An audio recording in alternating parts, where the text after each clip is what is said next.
All right, so kind of the cleric was sitting contemplating in the temple after many long years of adventuring and rising to the height of her order. She finally had earned the right to preside over a temple of her own in one of the greatest cities in all of the kingdom. And one day, a petitioner came to her. A petitioner that was trying to deceive her. Connie the cleric grew angry because she knew this petitioner had been very naughty. And she gave him more than a command, less than a divine edict, to go and right all the wrongs he had committed throughout his entire neighborhood. A task that was going to take him years to complete. She pronounced this with a geas. That is the subject, ladies and gentlemen, geas, of our Divine Thursday for October 1st, 2020. I am your host, DM Gallibond. Now, for many years, and even decades, I was mispronouncing this spell, and it was because I had not heard people say it. It was also because I didn't realize the origins of the word. And I'm not sure that knowing the origins in and of themselves would have helped me with the pronunciation, but I realized it is pronounced the way it is because of its origins when I finally learned that. All right, so geas. Let's talk a little bit about geas. First of all, just so you all know that I'm not crazy, we're going to go to Google, go to the dictionary, and look at geas. It is from Irish, and specifically Irish folklore, an obligation or prohibition magically imposed upon a person. And we will ask Google to pronounce it for us. Geas. See? Geas. All right. So, I had always been mispronouncing this spell. Anyway, geas goes all the way back to the beginnings of the game and original D&D. It was a 6th level spell, and at this point in time, it was only a 6th level spell for magic users. Since then, it has become available to divine casters as well. So range is 30 feet and it lasts until it's completed or removed, and it compels a creature to perform or avoid a stated action. And that lasts until that's done or until the character dies. And in the original edition, if the victim ignores the geas, penalties are decided by the DM are applied until the character either obeys the geas or dies. So, there's no save on this, and the geas makes the victim perform an action, but does not make him think it's his own idea. Once he finishes performing a task, he may decide to exact revenge on the spell. Well, oftentimes, thing is the caster of these spells is such high level that it's often not possible for the person who gets a geas cast on them to take revenge. All right, so second level, let's take a look at this. Again, it's 6th level spell, and it is for magic users. Geas places a magical command on a creature, usually human or humanoid, to carry out some service or refrain from some action. Um, while a Geas cannot compel a creature to kill itself to perform acts which are likely to result in death, it can cause almost any other course of action. Causes the Geas creature to follow the instructions of the Geas until the Geas is completed.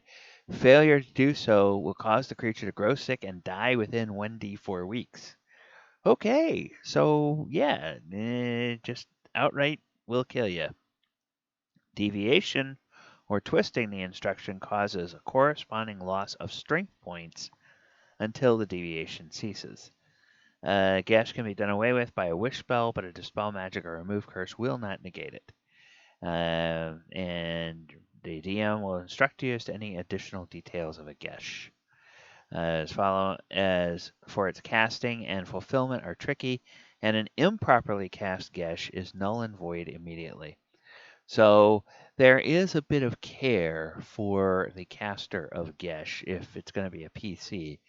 You've got to be careful how you word it, because just like with a wish spell, if you leave the DM a loophole where they can twist that against you, oh, sure enough, they will.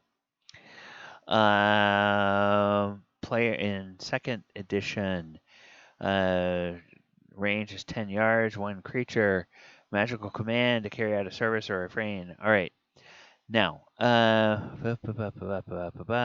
okay, so yeah, pretty much just like first edition. Now, Gesh. It's really weird the way they do it in third edition, because they list all the spells alphabetically, but then look at what they say for Gesh. It says this spell functions similarly to Lesser Gesh, except it affects a creature of any hit dice and allows no saving throw. Well, what does Lesser Gesh do? Lesser Gesh is available to bards and sorcerers and wizards. Gesh is available to bards, clerics, sorcerers, and wizards. Interesting. And the duration is 1 day per level or until discharged with a lesser. And Gesh is there is no duration; it just is permanent.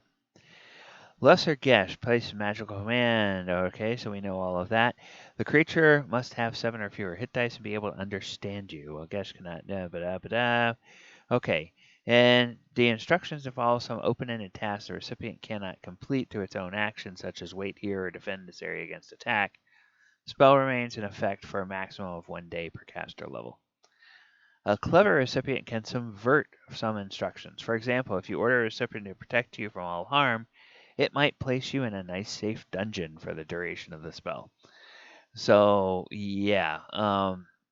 Once again, now that's an example of being careful how you word the spell, because the DM can figure out a way to actually fulfill it, but not fulfill it, fulfill the letter of the spell, of the command, but not the spirit of the command, if you will. And subject is prevented from obeying for 24 hours. It takes -2 penalty for each of his ability scores. Each day, another -2 penalty accumulates up to -8. Now, the lesser Gesh cannot kill you, but the full-blown Gesh, instead of taking penalties to ability scores, it's 3d6 points of damage each day it does not attempt to follow the Gesh quest. And each day it must make a fortitude saving throw or become sickened. These effect ends 24 hours. And a remove curse ends the Geas or quest Gesh or quest spell only if its caster level is at least 2 higher than your caster level.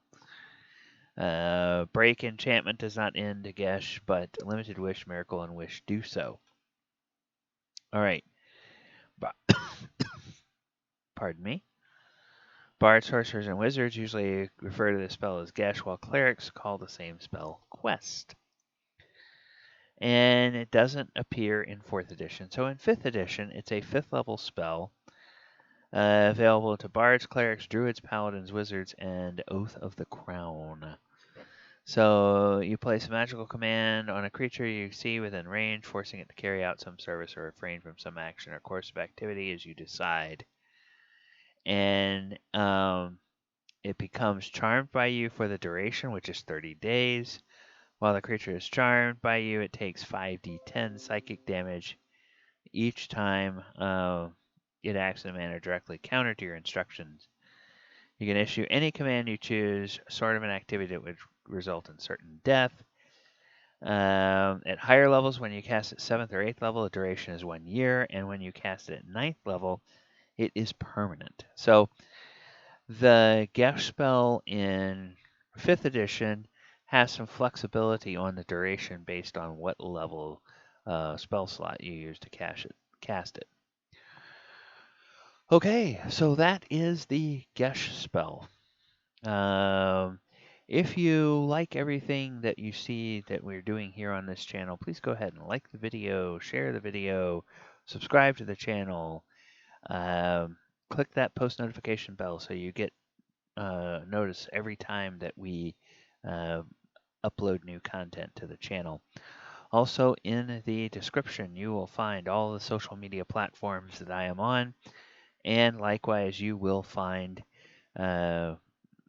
information about the live streams that I do over on my Twitch channel. All right, that is going to do it for me. This is DM Gallibond. This has been Divine Thursday. Thank you so much for hanging out with us, and we hope to see you next week. Good night, everybody.